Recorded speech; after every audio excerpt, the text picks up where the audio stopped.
মুর্শিদাবাদে খুন তৃণমূল কর্মী ষষ্ঠী ঘোষ। বাড়ি ফেরার পথে তৃণমূল কর্মীকে লক্ষ্য করে দুষ্কৃতীদের এলো পাথারি কোপ। হাসপাতালে নিয়ে গেলে মৃত বলে ঘোষণা চিকিৎসকদের। তদন্তে ভরতপুর থানার পুলিশ। আগেও 3 থেকে 4 বার খুনের চেষ্টা করা হয়েছিল জানাচ্ছেন নিহত তৃণমূল কর্মীর মা। রাজনৈতিক নাকি ব্যক্তিগত কারণে খুন, তদন্তে ভরতপুর থানার পুলিশ।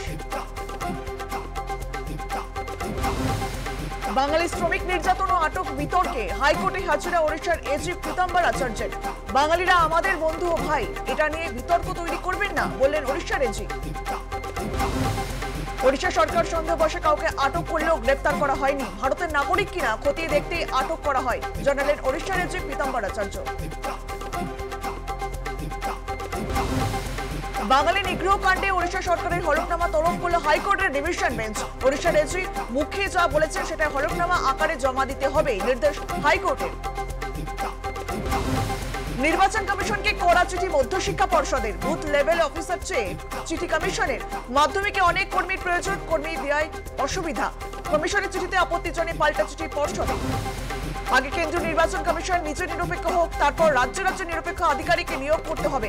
কমিশনের নির্দেশের পরিপ্রেক্ষিতে কটাক্ষ অধীর রঞ্জন চৌধুরীর। বাঁকুড়ায় বন্ধ সরকারি উদ্যোগে তৈরি হওয়া ফ্লাই ব্রিক্স কারখানা। বিনা নোটিশেই বন্ধ কারখানা, কর্মহীন 40 জনের বেশি শ্রমিক। 5 বছর চলার পর আচমকা কারখানা বন্ধ হয়, হতাশ শ্রমিকরা।